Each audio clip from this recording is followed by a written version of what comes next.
Okay, everyone, so here we are again in this beautiful space for our second dialogue at the Crossroad. And the beauty of this space is that we don't really need to know exactly where this conversation will lead us. And that's what happened to our previous session. And that's the point of everything. So each one of us here brings a new perspective, a fresh understanding. There's no right or wrong, only discovering each of our journey and our internal world. And by the way, I am Kathy. I'm here to listen to each of one's voices, and we are joined here by our beautiful Eva and Marie. But before ever we could start the conversation, I would like to add, like, the previous session we had was actually so beautiful. I learned a lot about when it comes to self-acceptance and self-awareness. It actually brought me to a space when I got home that I have to reflect how the concept that we were talking totally resonates to where I am at right now through accepting myself. So that was a very valuable time, valuable moment. And yeah, anything you can also share, Marie, about takeaway from that session? Oh, the takeaway of the last session, I would say, yeah, self-awareness is such a long journey, and we shouldn't blame ourselves because we weren't trained when we were a child to have these tools like we were talking about last time. And I do realize that it's very complicated, but it's so fascinating to talk to other people about this and how, other people reflect on that. So yeah, it was really nice. Yeah, it was so beautiful. And you actually added a lot of good stuff that I've learned a lot. How about you, Eva? Is there something that you can share, thoughts about the previous session we had? Yeah, sure. I mean, it's been quite a lot actually, but I'm very much looking forward to continuing the topic we touched upon about inner child, and well, I guess how to become aware of the child, the needs of the child. And I was really inspired by how our discussion took us to looking at these things from like different cultural perspectives. So that was also very interesting for me. And yeah, I'm delighted and honored to be here. Thank you. Yeah, I'm so happy to be here also. And with us here is Douglas. And the same as before, you are going to stand the role of the elder in this conversation. So is there anything that we can, you can say more about self-acceptance, self-awareness, and whatever that might come up in this space? So let me just quick say something about being an elder. Another word for saying old guy, And well, sometimes we think we dread getting old. Actually, I have to say that I'm pleasantly surprised that being old includes the value of having lived long enough to have experiences, to have learned from. And I feel like, and I've told, I think, Kathy before, that I consider myself kind of a late bloomer, which means a lot of the good things of life I'm discovering now. And so as an elder, I think wanting to share the value of my experience is a part of that. And so you're gifting me by honoring my voice and the things I've learned and written about, and I deeply appreciate what that is.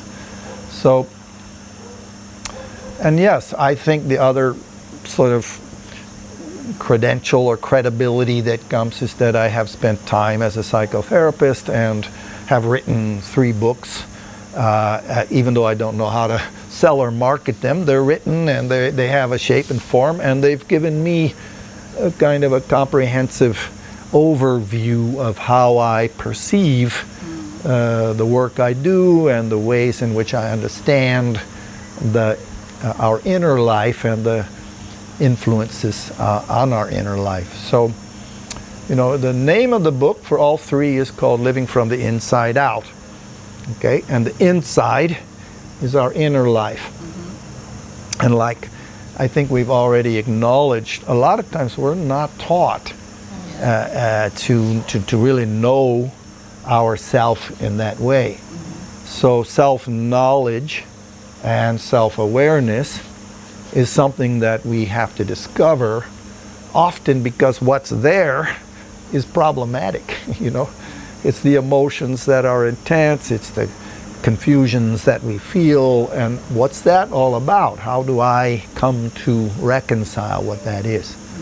So, and my view is that it's in that process that leads us to what I think is a really nice aspiration, which is self-acceptance. Self-acceptance is the resting point at which I can say to myself and feel, okay, I'm okay. I accept myself as I am, with all my human, messy, you know, aspects, the imperfections that just come along with being a human being.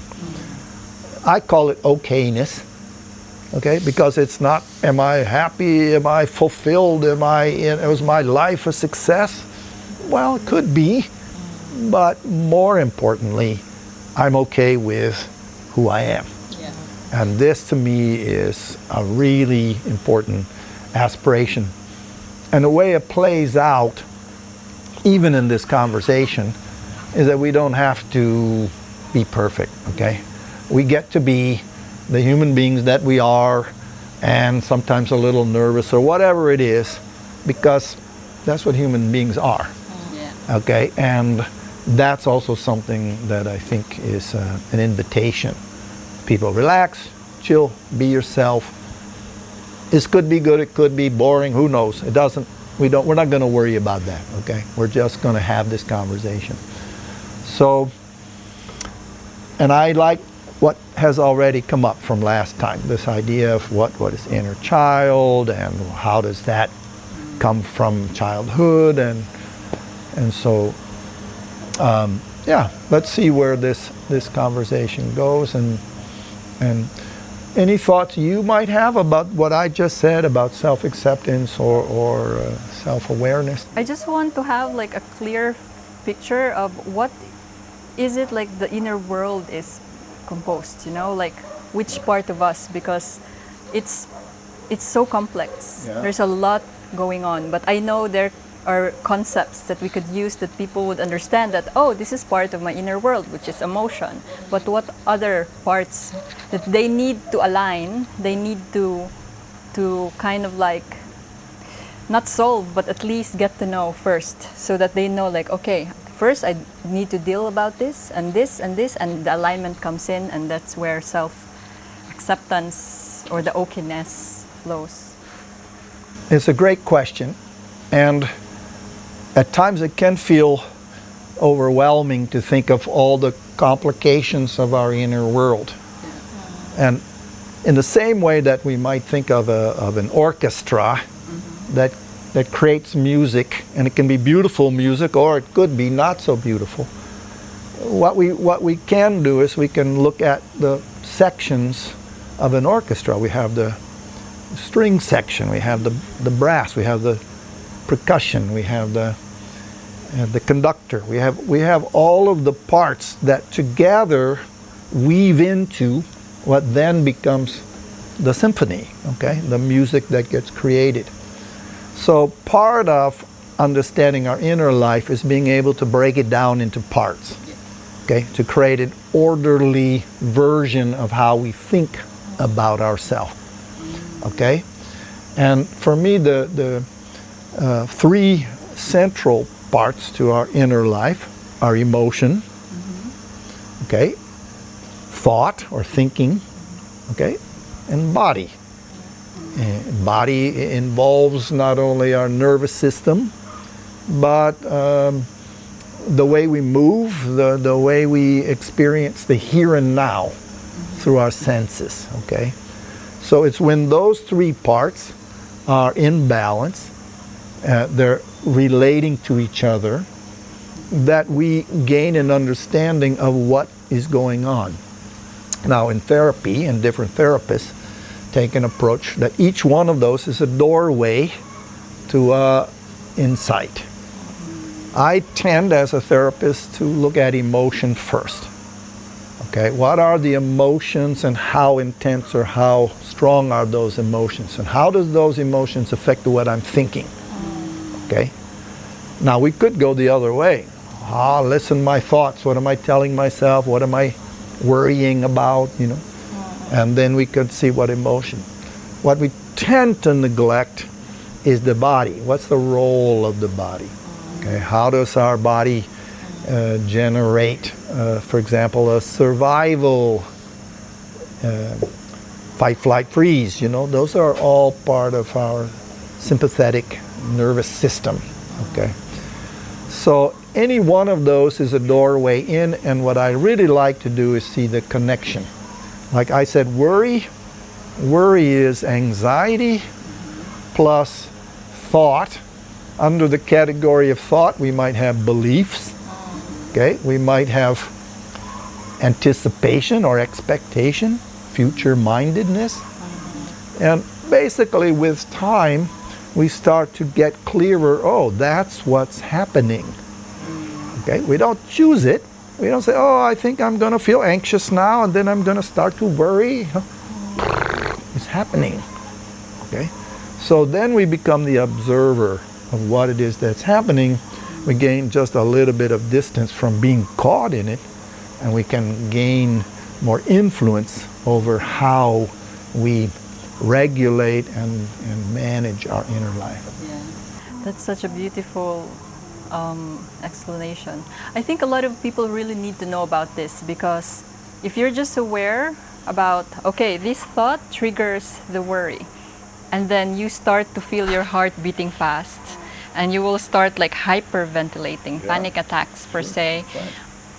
But then nobody knows how to like, okay, soothe yourself, because nobody taught us how to do that. I had this experience before when I was doing self-yoga, because I practiced yoga for a while. And I think I opened, because yoga is something that also opens your emotional body. And I opened something so deep that it took me to a space where I was trying to process father wound. Yes. Because my dad died when I was 5. I didn't grieve that much. I was young. Nobody told me to, like, everyone telling me, oh, she's not crying. I'm just 5 years old. But it actually hit me so hard when I'm an adult, you know. So I touched into that part of myself, and it was so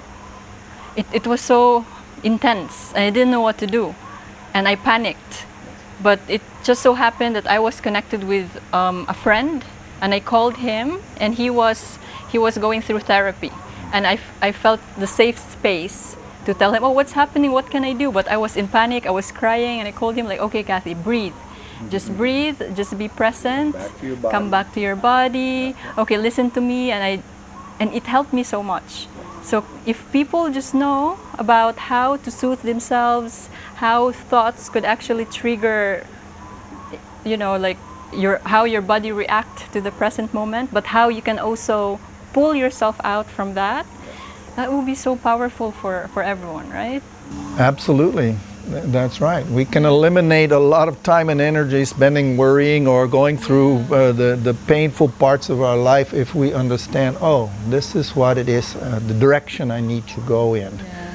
Okay, and you're getting at something that's also very important, because we can talk about emotion, for example, the grieving, okay, and there's the surface level. What am I feeling right now based on the circumstances of here and now? But all of us have a subconscious or even an unconscious version of what those emotions are. You were not ready at the age of 5 to integrate the meaning of that loss, okay?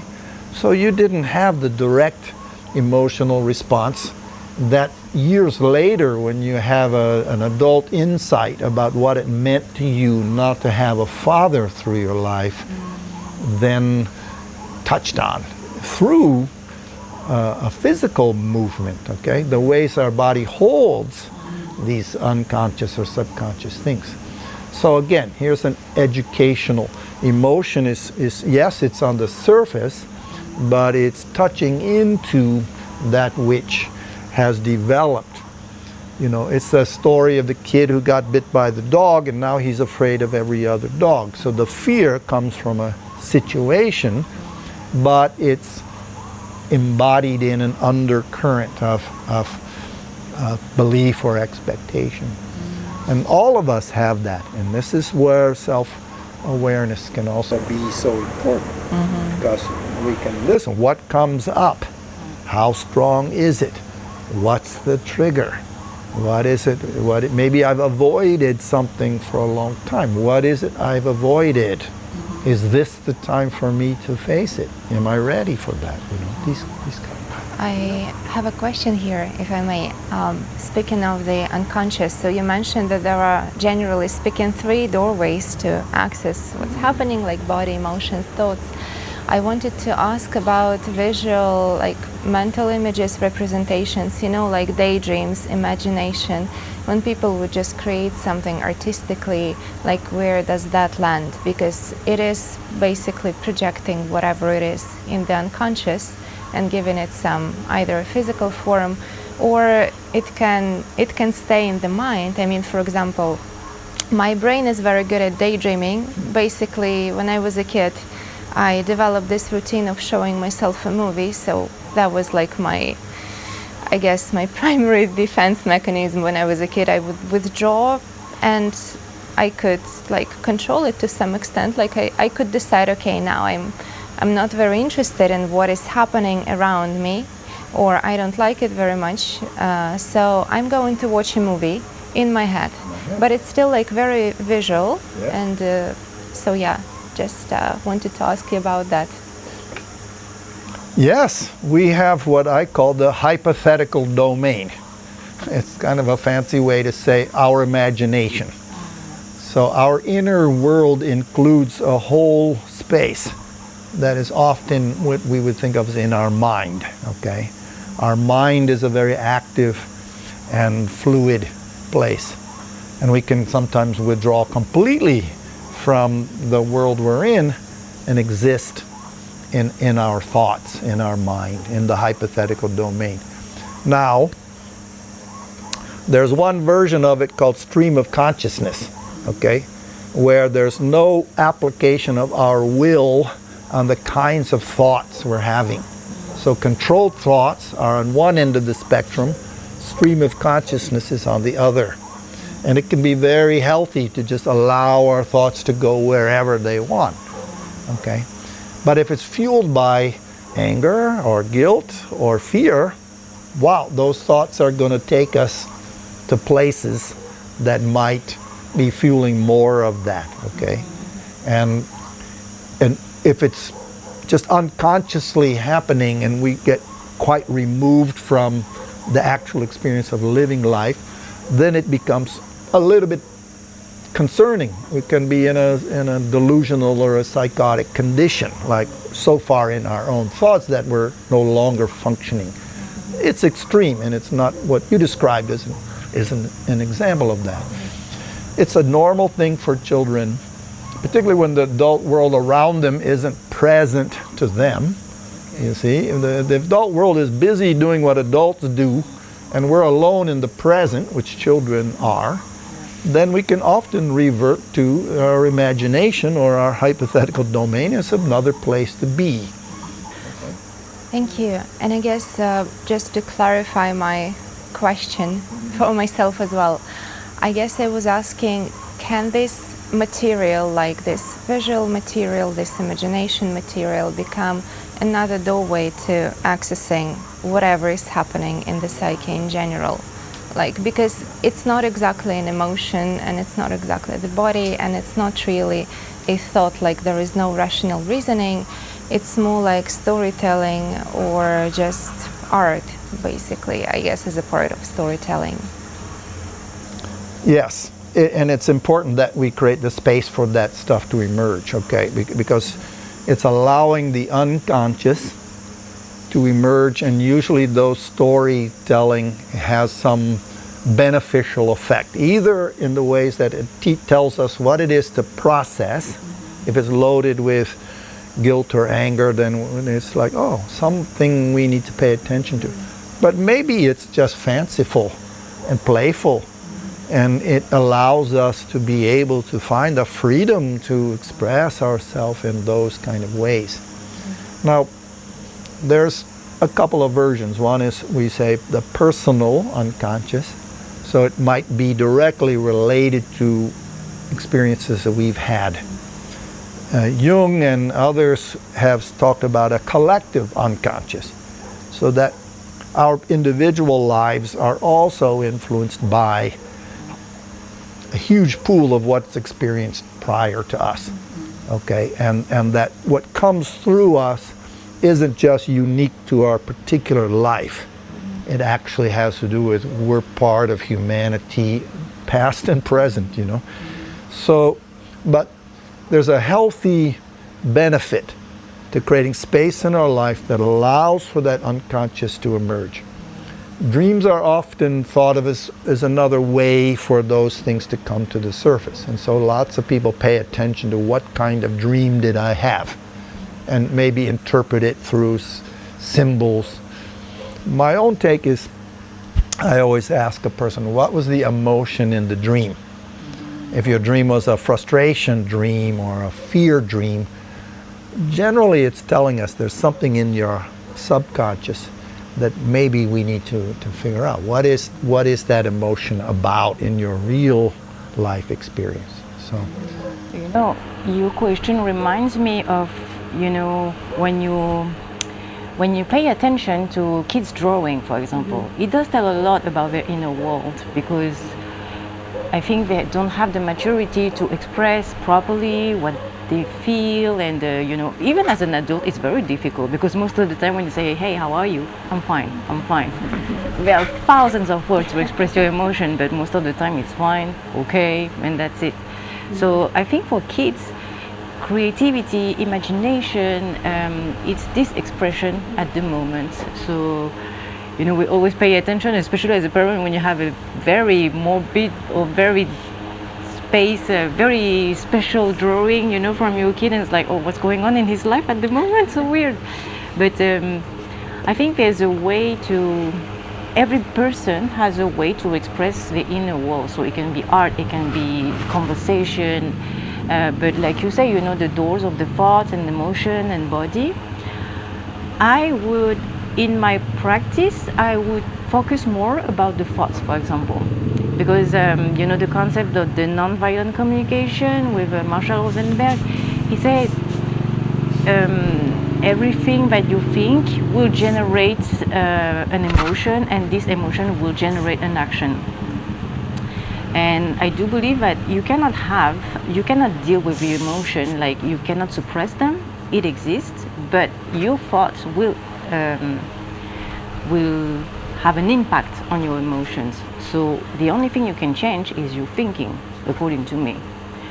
I'll give you an example as a very simple fact, like the train is late. You're in a train and the train is late. That's a fact, and it's the same for everyone.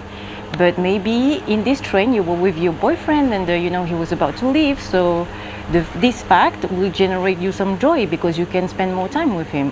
While on the other hand, the lady at next to you, she is super late and she has a very important meeting, for example. So see, the same facts will generate different perspective and different emotions. So I think when I'm trying to work with my clients, for example, we're always trying to work on what are your thoughts about you, you know, or like you said, with the unconscious collective, what your parents said about you, or what the people say about Vietnamese or French. I take French, for example, because right. Unconscious collective say that French are lazy, they do strike all the time, yelling all the time and everything. So at some point, you know, this integrates, these thoughts are integrated, and then it generates some emotions. And yes, French can be very angry, but maybe because their thought is it's normal. I don't know if it makes sense. I want to add, I wanted to like say something about it, because if you say like thoughts generates emotion, and if you are aware about what's happening inside of you, that's a very powerful place to, let's say, rewire and take that thought in a, you know, like not distract, but redirect it, right? And is that like the process where rewiring of your brain starts, like consciously being aware of that thought that affects how you function in the world, instead, especially if the action that attached to it is a bad habit, let's say, and if you wanted change. So if you're aware of that, because you have that self-awareness, now you will consciously redirect the thought in a different, you know, like, okay, I'm heading there, I'm gonna grab something that I don't like. Let's take this out. I mean, let's redirect this and choose to change. Grab something healthy. Go out for a walk. Will that's the start of it, right? I just want to... When you're talking about change, okay, and change is changing the pattern of, yeah, whether it's our thoughts, whether it's, you know, the emotion and the intensity of that emotion. And yes, I think the awareness is the key. So thoughts can easily be divided, and I think in the book there's several, but one is beliefs, okay, one is expectations, you know, one is perception, you know.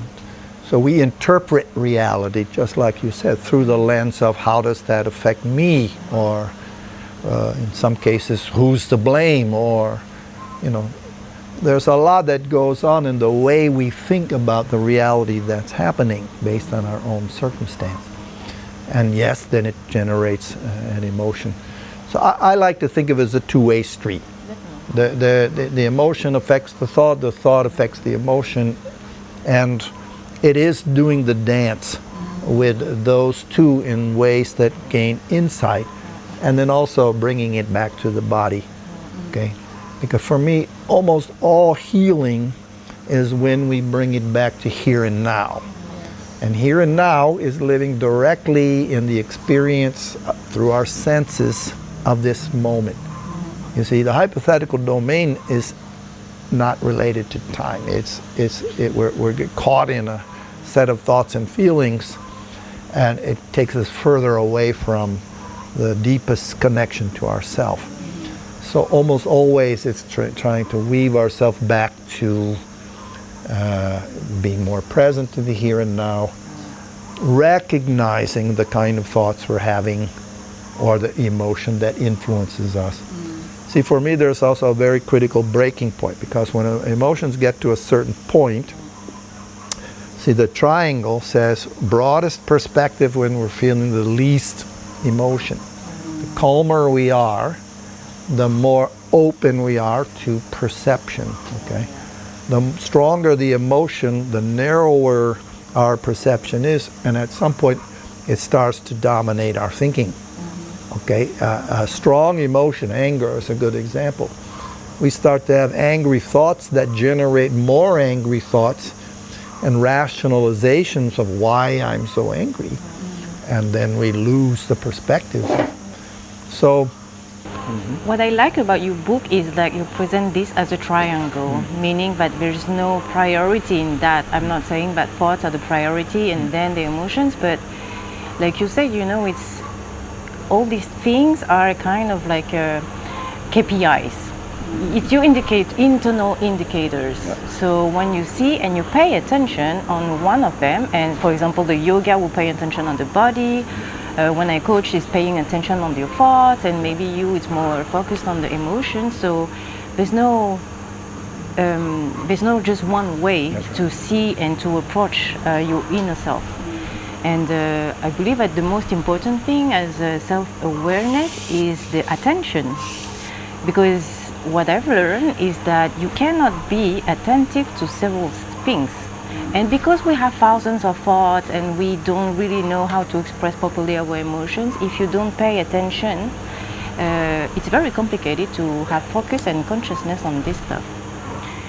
And I believe that, that being said, it's also a matter of language, depending on the age of the people, because I work with children, for example, and you're not talking about KPIs with children. They don't understand that.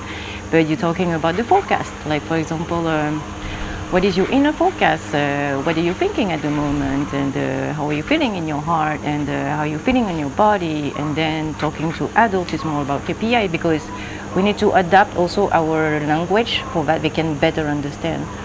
Otherwise, I think because the thoughts, emotion, and what you feel in the body can be very abstract to the brain, and so we need to connect with the reality of stuff they know. Well, what I love is that all of us have all you know, we're not newbies. This isn't sort of the first time we thought about this, and each one of us comes with what we've already learned and what it is that works for us, you know, and add it to, say, what we call personality styles. You know, the Myers-Briggs breaks it down to those who tend to be more thinking and less emotional, and or more, you know. So it's also like just seeing what it is that might be the avenue or the inroad for a particular person. Some people don't know how to talk about their emotion. I say, what are you feeling? And I'm, you know, like you say, I'm fine, or, you know, they don't have the ability to name, you know, what those emotions might be. So, Douglas, may I ask you a question? I feel like it's a very trivial question, and yet I'm not sure I've ever heard an answer to it from somebody who's actually from an English-speaking culture, like from the United States. I mean, if you ask a Russian person how they're doing, they will actually start answering the question. Problem is that this is not what people expect. Like, when you ask how are you are not expected to actually pour all of your emotions and concerns out. So when people say I'm fine and I'm okay, I feel it's not because they lack the words. I guess it goes both ways. Maybe it leads to lacking the words to describe the emotions, but it's also because like there is a certain constraint of what's culturally appropriate to share. What are your thoughts on the origin of this like tradition mechanism that, you know, when asked how are you, you're supposed to say I'm good, I'm fine, I'm great, I'm okay, not so bad. Like those are, you know, the appropriate range. Yeah, what are your thoughts on it from, you know, the cultural perspective, why it's not okay to actually express the emotions as they are? well, so when people greet each other, there's a benefit to that greeting that might not be for the purpose of getting to know someone in depth. And so we create these systems that are how to do that. But the sad story is that often they're not deeply true. You know, it's very interesting because I had resistance to this saying fine and all that. And I remember going to the grocery store and going through the checkout counter and the same person, you know, how are you? And I started using a number system. Well, I'm a 6. And I go, oh, that's a different answer, you know, because I wanted to break through this superficial exchange of something that has no depth or meaning to it. And it's actually very heartening to think, well, some places we don't bother with that, and the question is actually a sincere question, and it should be asked when there's a time and a place for the real answer. Yes, and I would love, you know, but yes, how do we go through that first greeting and meeting of each other? You know, when we greet and meet each other, we've just decided that a hug is a good thing to do. We've all hugged each other this morning when we saw each other. I don't think our initial question was, tell me how you are, like in a depth way, but it was a way to say, yes, here we are, I see you, I'm glad to be with you. I think asking questions or talking about cultural differences is very important because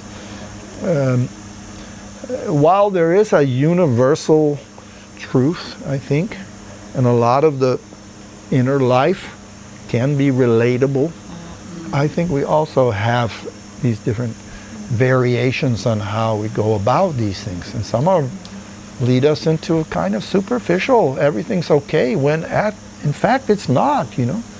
So everything is so in the face. And I believe that also in our society we don't see the benefits of silence.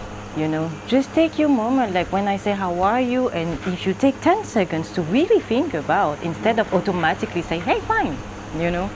So it's more like this, oh yeah, actually, how am I? And really trying to reflect and question yourself properly. And the same as the culture, like, for example, I'm here for Vietnam because I was questioning my Vietnamese part. Say, what does it bring in my life? What was the positive thing? What was the negative things? And what do I decide? What do I choose to take? Because at the end of the day, I'm just human. The culture is influence, but it shouldn't define who you are. And then you get to choose also and have other examples. I love the craziness of the Americans with the amazing and everything, you know. I love the peace of another culture, for example, but yeah, you know, you can be influenced. But yeah, my point is, we don't take the time to be quiet. And this, I mean, for me, I love to be in silence because it's my way to connect back with my inner child and what I feel and who I am, so that, you know, I can be aligned with myself and be okay for the world, I would say. I've heard this from a friend the other day that most of the people actually are so afraid to be alone. They're so afraid to sit with themselves. So that's why they escape or distract. But is that also related to how their childhood was? Like, let's just bring in how their inner child relationship is, or how their unmet childhood needs were, you know, how their caretakers was able to meet these needs.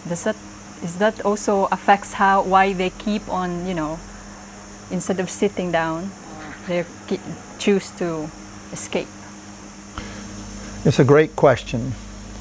And yes, there are many ways that we can avoid, particularly what it is that we don't feel comfortable with.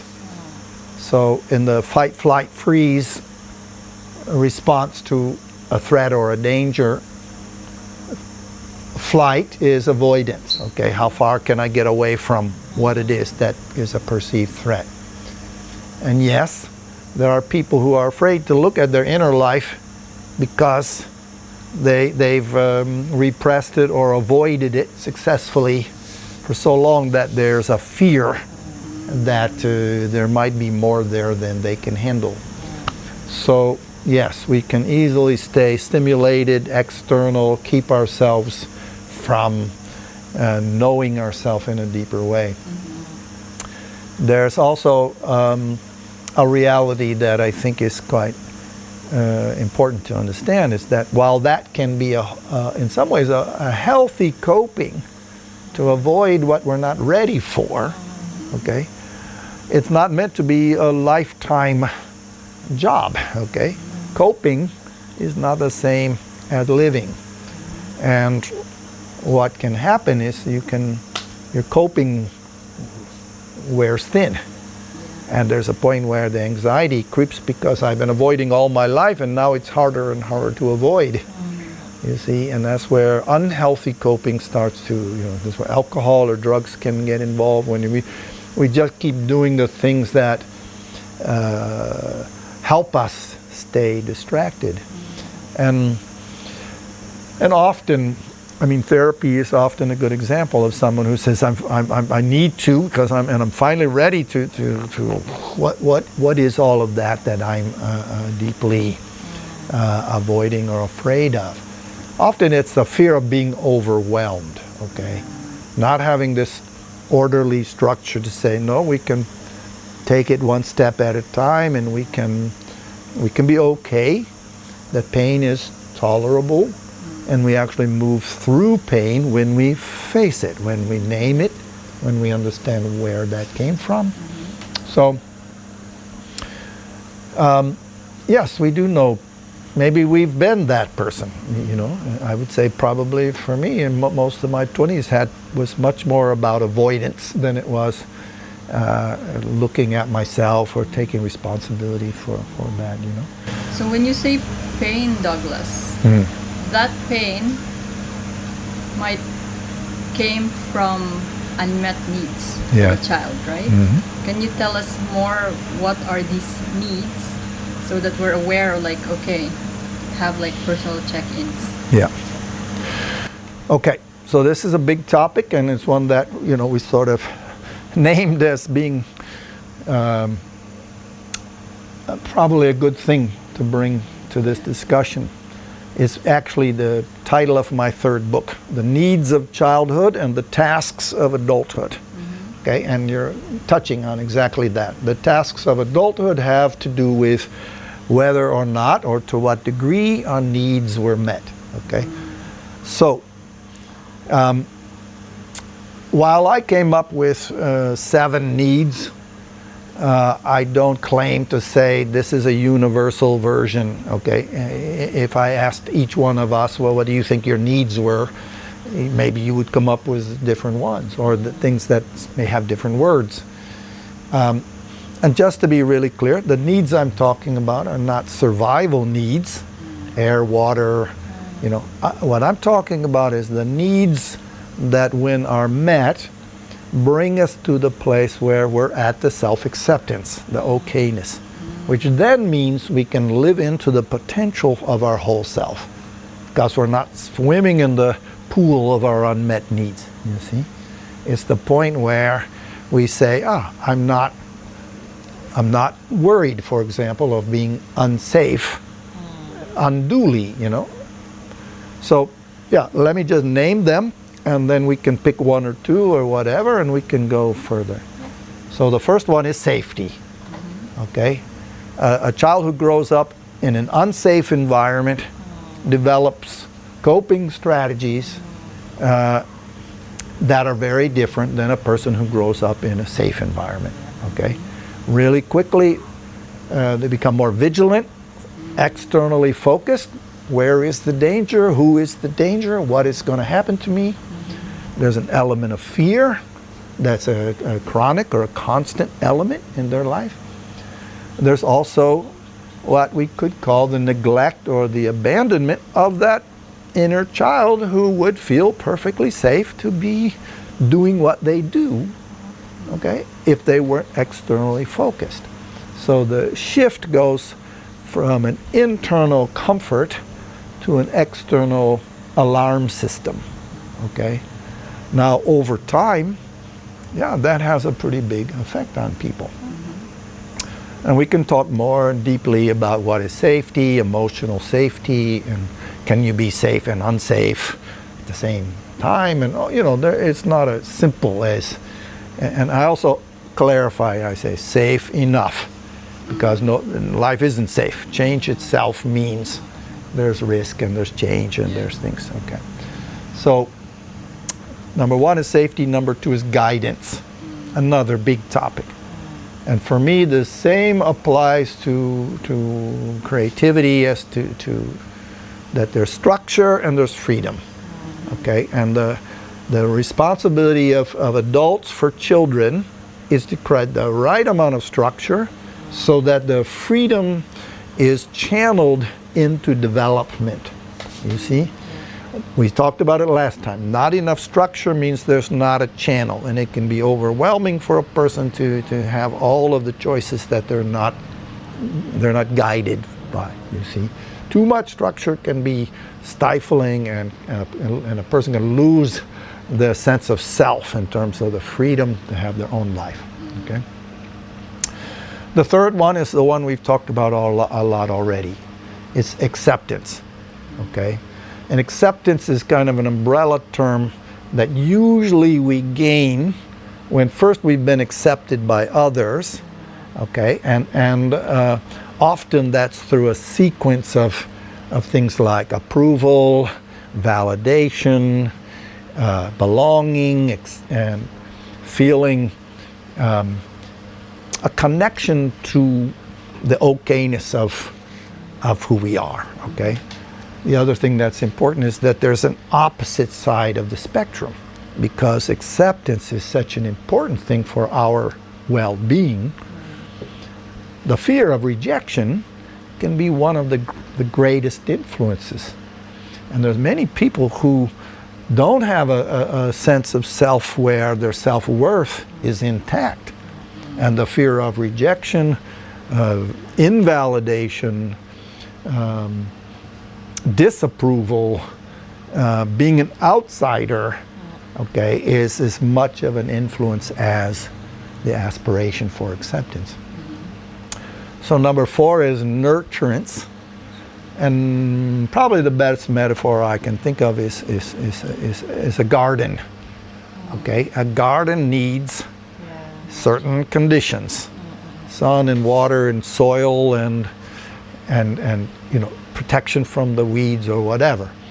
And nurturance is the degree to which that kind of care and attention is given to a child or a person so that they can grow in the way that's beneficial for their. So the next one is called to be seen, and it's to be seen through our essence. Okay, our essence is the aspect of who we are that's behind the behavior. Okay, so when we see a 5-year-old and a 5-year-old is being naughty or doing something, we don't associate them with what they're doing because we say, well, they're 5 years old. You know, we see that there's a being that's learning how to navigate life. But unfortunately, over time, that can get lost, and we can start to over-identify with behavior and performance and image, how it appears. And we can lose sight that underneath each of us is a spirit, an essence. I even think of it as a life force that wants to live the life that represents each of us. So being seen, I mean, I think the term namaste captures that idea. I see the divine in you, okay?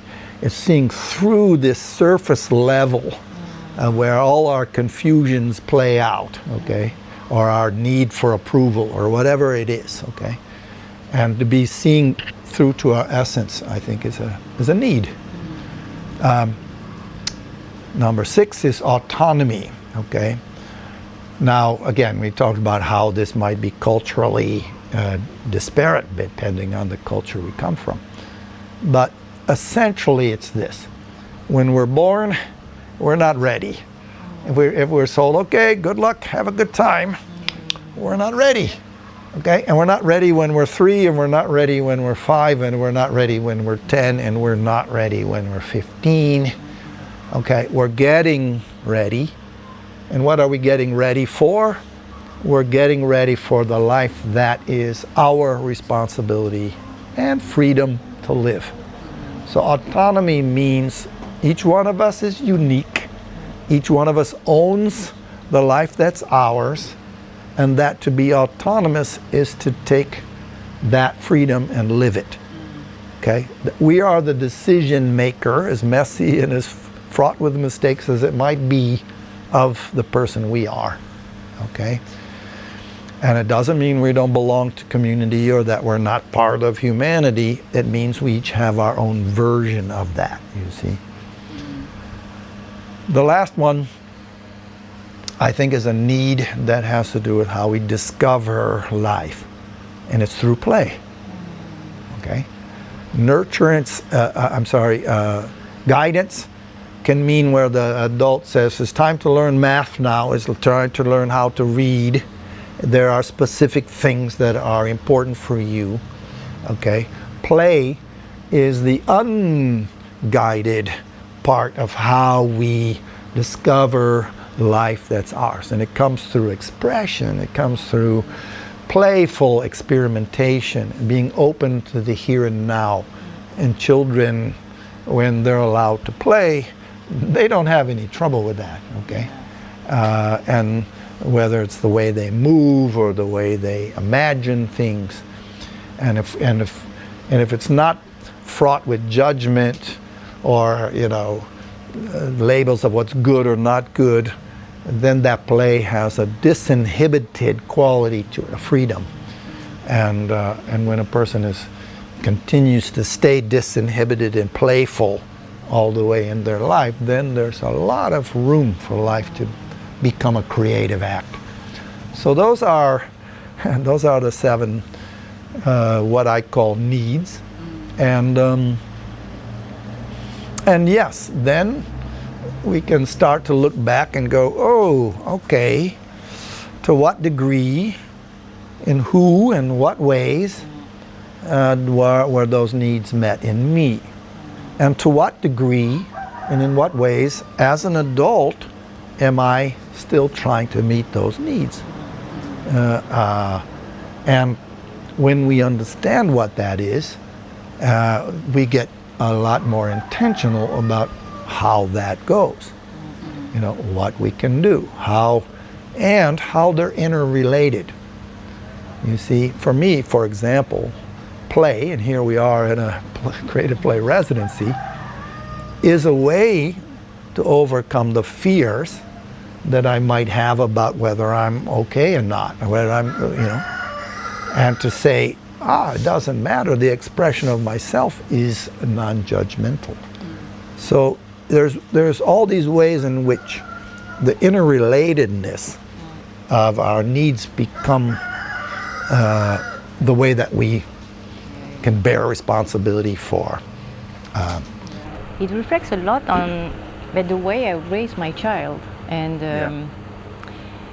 I remember when he was 3 or 4, one of the most powerful things I had in him in this event is a friend, because, at 3 or 4, Leo was very difficult. Like, he would cry all the time and yell and scream out very, very loud. And I was so concerned about this, and I guess to conform, I wanted to stimulate him, or we were getting into fights and everything. And then there was one of my best friends, he said, a child, the only things he needs is love. And once I understood that, it's like, what is the most important thing for me? Like, my child to feel loved, or the perception of the others, but my child is calm and everything. So then once you balance and you question that, then I say, okay, fuck the activities and everything. Yes. As long as he feels loved, it's okay. Then recently I had this conversation with Leo, so I put him into bed, and like every night I say good night and everything, and I say, I love you the way you are. And he was so surprised, and he said, wow, it's the first time you say that to me. And I realized that, we don't express, and because we're not used to it, or we're not, and I saw the effect on him, like he felt so, like peaceful and reassured. And it reminds me the needs of, which one was it again? Like being loved for just the way you are. Being validated for your essence. The acceptance, of your essence. It's not judged by good or bad behavior. It's something. Definitely. Wow, so beautiful. It is beautiful, and I saw really the changes in our relationship, especially coming into 12, the teenagers and everything. So we could have a lot of fights, but then realizing, not because I love him, not because he's doing the right thing, but just the way he is, and no matter, the behavior is, I felt so much relief in our relationship and on him, and it was really beautiful. And sorry, there's just the last one. One of my KPI that indicates if Leo is good is whenever he has spare time and he just sings. So for me, it means that if he sings, then I believe that he others' needs are fulfilled, because he doesn't have to overthink about this, or feeling not bad.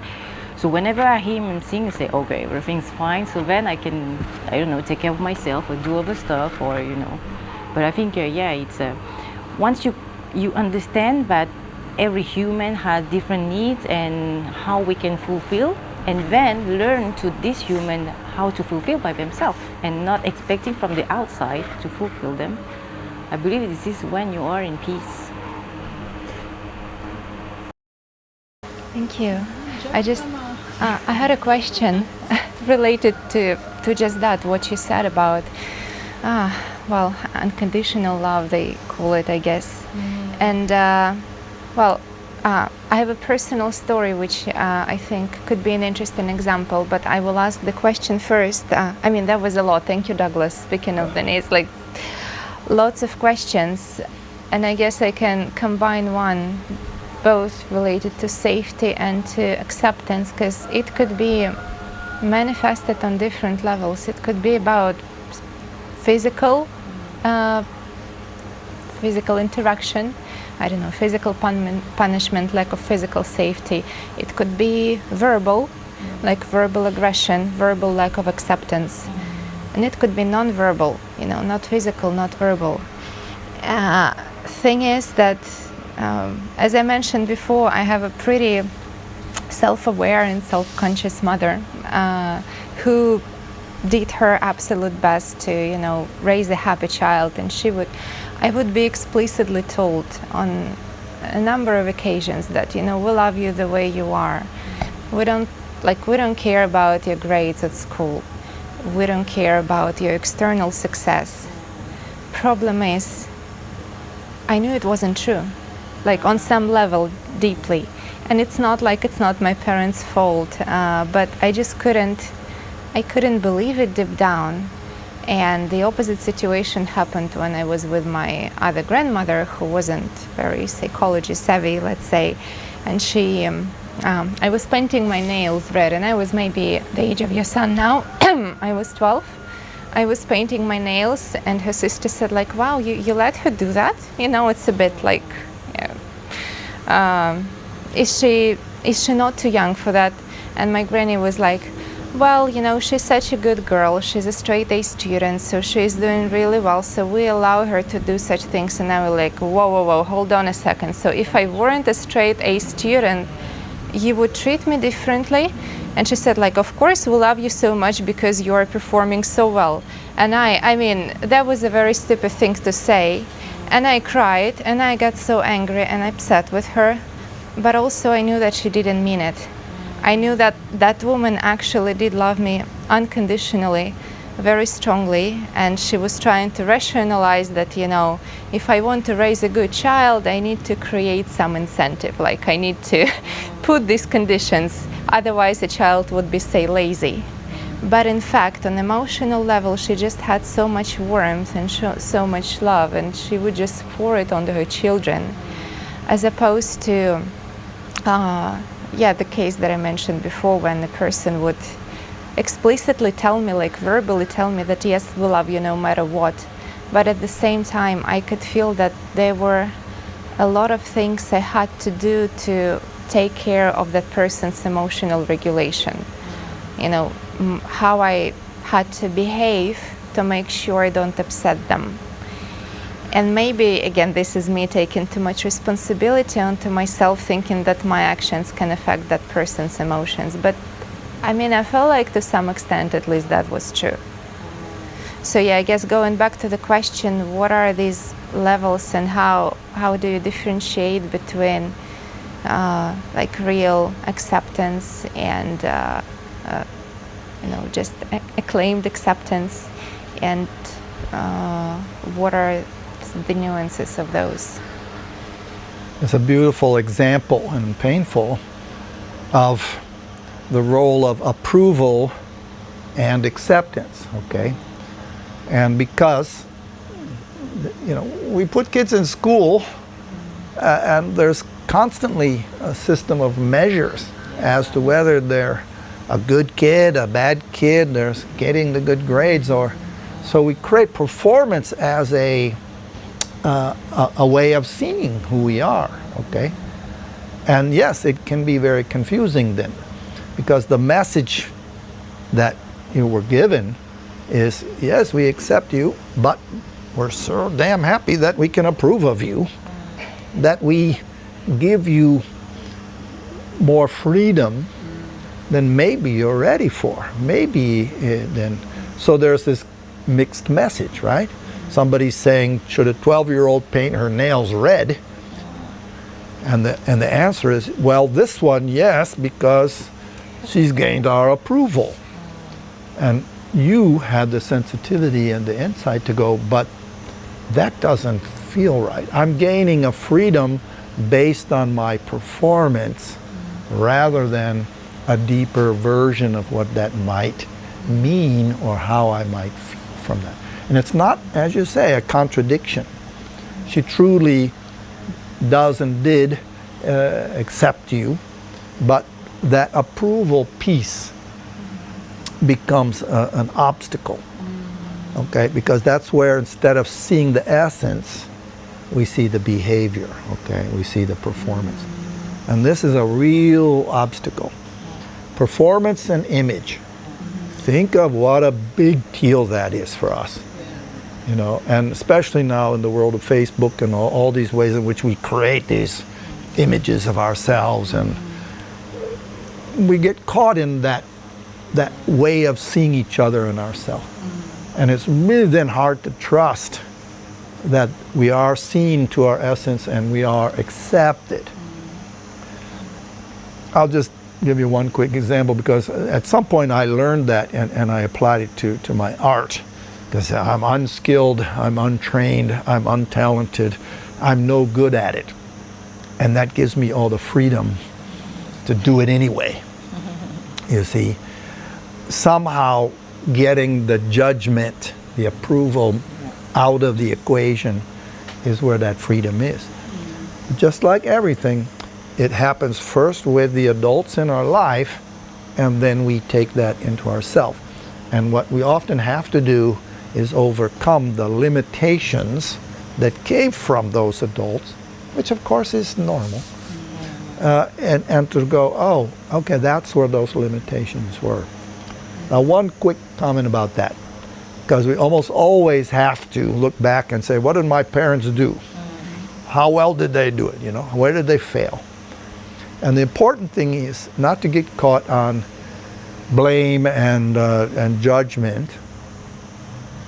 I mean, we might feel that, but it's more important that we realize their limitations coming from their experience is what it is that became the obstacle to our freedom, you see? And it's not then about, oh, they did something wrong. It's more that they inherited the experiences from their childhood and maybe even further back. And you throw in history and traumatic experiences in there, and yeah, we are living limitations from the generations that precede us. And when we realize that, then it's our responsibility and possibility to overcome them, you know, to take the responsibility for our part, you know. I always do the, I wouldn't say comparison, but reflect on, okay, he is this way. How was I at this age? And then you can see, you know, the differences, and then I'm trying to say, oh, because I was this way because my parents taught me to do so, and so how can I do it differently maybe?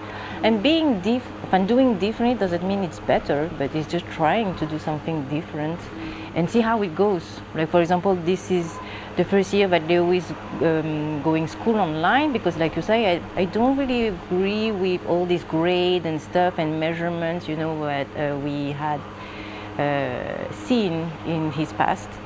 So I'm trying something differently, but maybe it won't be the way, and maybe, you know, we'll have to go back in the same, but at least the most important thing, I would say, you never know what will be the outcome. Like, being said, all these things that I'm doing with Leo, at the end of the day, I don't know, maybe at 25 he will be completely depressed or whatsoever, I don't know, but it's it's try to doing differently and going out of the comfort zone and be okay with losing control and let go of the outcome, because you never know what's going to happen.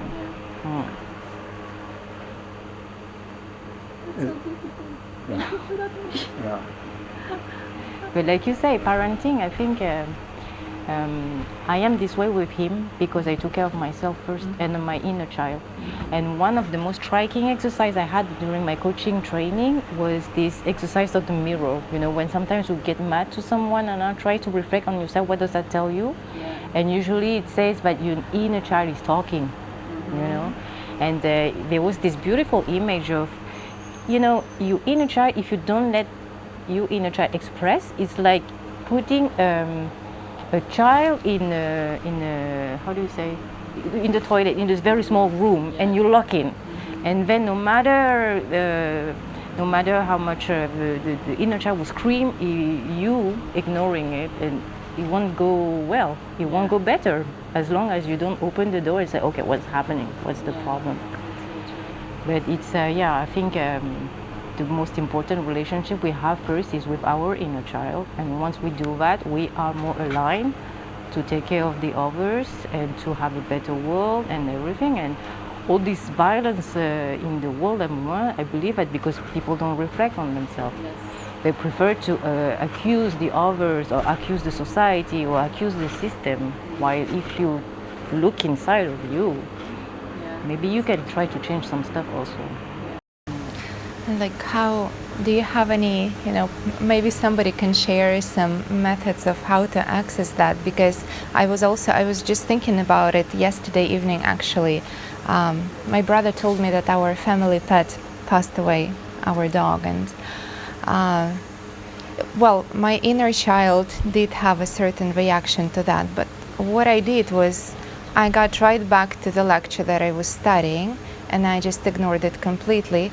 In the meantime, like realizing what I'm doing and not knowing how to do it differently, I'm very poorly skilled at consoling my inner child and generally taking care of it, because it's like it's at the bottom of the pecking hierarchy. And I'm doing a bit better now than, like, say 10 years ago, but whenever I think about potential motherhood in the future, if I have children, I realize that I'm going to treat my children the way I'm treating myself, and this is why, well, like, there is lots of work to do yet before I can, consider actually being a mother. It's not to, become a horrible one. So how do you access that, like, relationship within a child? How to, like, where to even start? I guess this is my question. For me, I don't have a kid as of the moment, but I was a nanny before. And I also kind of like love to be around kids. I love kids so much because my inner childs love to play and I play with them. So that's one of my way to see, like, oh, let my inner child go out. And I had this experience before when I was looking after a little girl, 2 years old, 3, and at that age they were always going to do things their way, like fighting for autonomy. And she was raised by a conscious mom, trying to just let her be and all this stuff. But me, I'm trying to, I feel like I got connected with my inner child. I nurtured it, be there, reparent myself and all this stuff. And she just lashed out in front of the grocery store. And I was alone with her stroller. And I was like looking at her and I was observing myself like, okay, so what's coming up right now? I just let her, give her space. And she was like crying and observing people, trying to see like, oh, is that your child? Like, what are you not doing anything? And I was just letting her be. And part of myself was not mad, but like wanted to like, no, stop, come here. But I tried to like, okay, so just let her be. And after a couple of minutes, she's done. And I was like, are you finished? Like, okay. And she came to me and gave her a hug. So I think, as for me, just being around kids, because I've read somewhere that being a parent is the most noble job that everyone could ever take, because it will really access that deeper part of yourself that you try to push down. And the society right now has been raised in that consciousness. So imagine having this conversation, telling people how to be conscious about themselves, how they can change themselves before having a kid, how the next generation will be. So just playing with kids, just and observe yourself. Like, am I limiting myself to let my inner child come up? How do you, if you're around with a child, I don't know, like a playful one, how do you react? Do you want to like, oh, can you just go away? Like, oh, you're so noisy, can you? It's been so long, to be honest, since I've been around any children that I don't know. But thank you. That's a very interesting experiment. I mean, that would be interesting to observe. Join me in the library. But how about you, Douglas? How can you? Well, because the fact that you can name that You could observe that in yourself. This, I say, awareness or naming it is 50% of any solution. Okay, and it's when we lack the consciousness and we simply repeat the patterns that were generated in us. Okay, and we don't have that observer part of ourselves, that we then are more likely to just replay what happened. None of us is perfect. There's a psychologist from England called Winnicott who said, "Good enough." Okay, good enough parenting. We don't have to be perfect. I love the idea of let's try something new. I love the way in which it becomes a creative process. It isn't, and when you look at these needs like guidance, okay, it's always going to be, when is structure the right thing and when is freedom the right thing? And you can learn it by actually observing the child, because they're telling you what they need. So allowing them to go through that tantrum and seeing it resolve on its own tells you they don't need your intervention. They need to be allowed that freedom. In another case, it might be that creating a structure that says, no, you don't get to function in a way that dominates the experience for everyone else. I mean, being a teacher, I was a teacher, so it's often figuring out what is the balance between these elements. And you could say 25 people in a room with one adult every day is kind of an artificial context, that we're trying to have people conform to an expectation that's not actually in their best interest, right? So, I mean, you keep that in mind as well. But awareness is the degree to which we grow individually, so that we're in the process of being able to keep looking at the problems that occur in life and see it through the lens of our own discovery, And we're not going to get to the point when, ta-da, I'm ready now. It's more like we're going to say, I think I'm ready to take on a challenging process. And raising a child is no doubt about it. It's a challenge, So.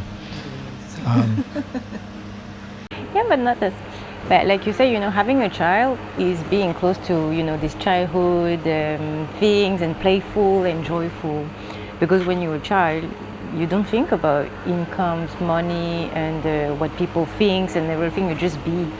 And what helped me, for example, is I remember when I was a child, I would love to go to theater. I would love to have this comedy class, and my parents didn't want, because we were afraid, oh, you want to be an actress, and actress will go naked on the screen and everything. So don't do that.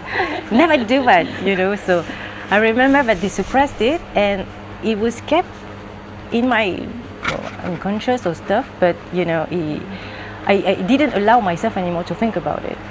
And then now I grew up.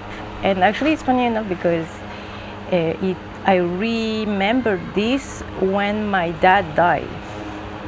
So it was like maybe, during his time living, I didn't allow myself to think about, going back to acting classes and everything, just for fun, just not for having a job. But when he passed away, then I started to think about, oh, maybe my dad is not here, so I need to take care of my inner child. So what did I like when I was a child? Oh, I remember this, and it was 20 years ago. And then I did again this acting class, and it felt so good with myself, because you just have a good relationship with your inner child, because you are allowing this inner child to do what she wanted to do.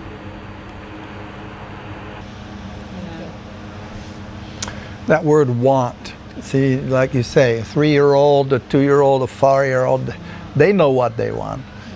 Well, what they want is they want what they want, and they want it now, And that part of us is very important. And part of being in our inner child is realizing the importance of that.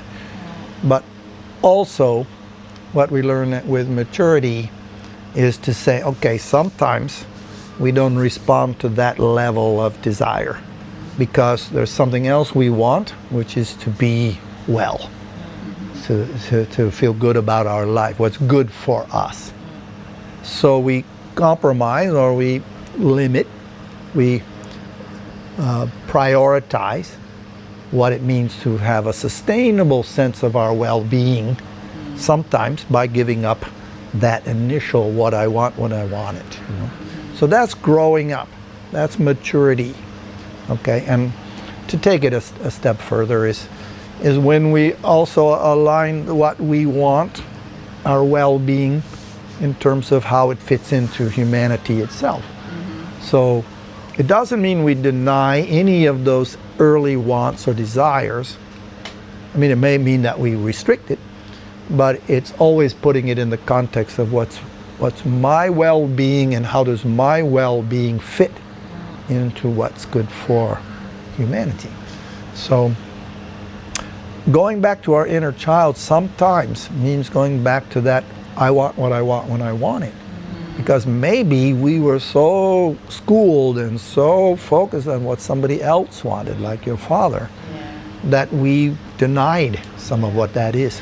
So for me, it's very important to say, let's bring that out. Let's create the space for that playfulness, you know. So,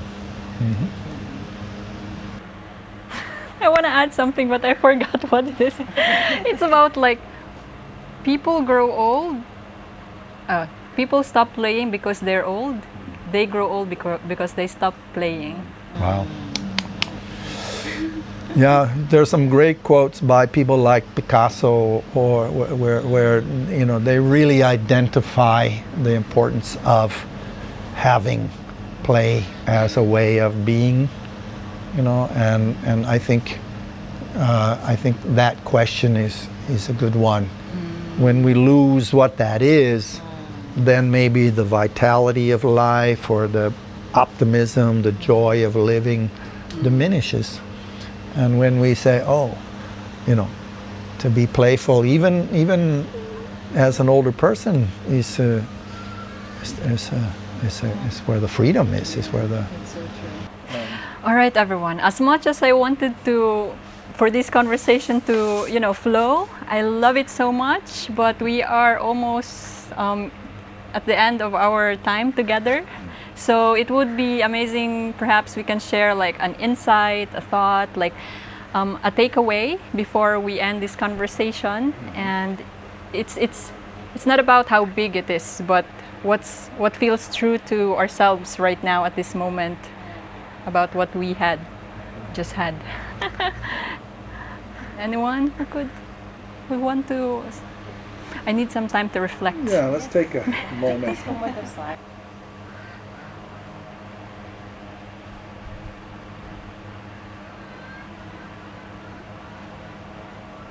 I think my takeaway is this conversation has reassured me to do things differently, because when I do things differently, going to Vietnam or trying the online school, I always have this question of what people will think and what will be the outcome. I'm not sure and everything, and I'm like, oh, maybe it's not right.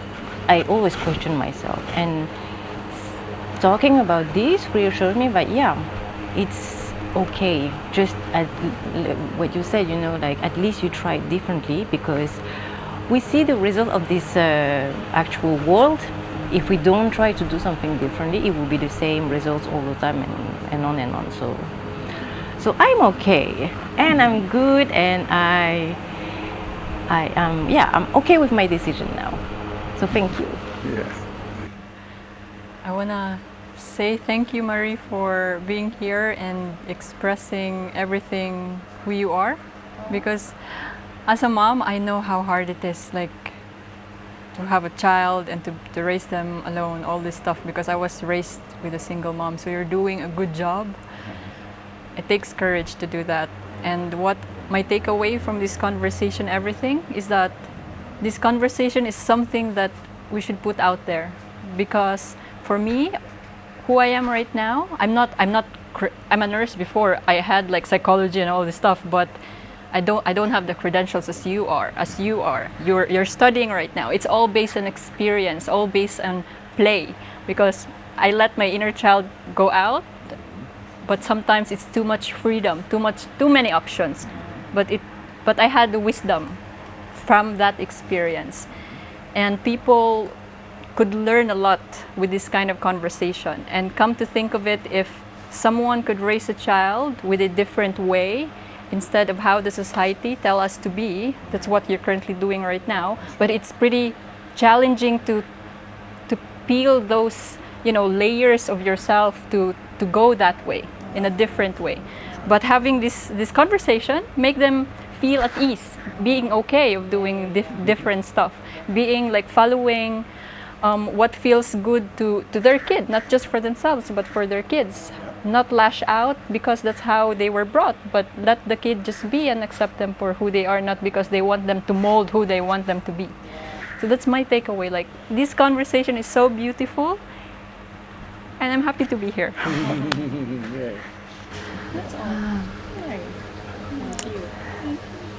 I also want to say a huge thanks to everybody. To be honest, there is a lot to reflect on, which I will do after this conversation in the following days. And we've touched upon many topics. I guess, one important takeaway for me, a reminder, let's say, what you mentioned about accepting the limitations of previous generations, not in a way of pointing fingers, but rather than, so this is the way it is, this is my reality now.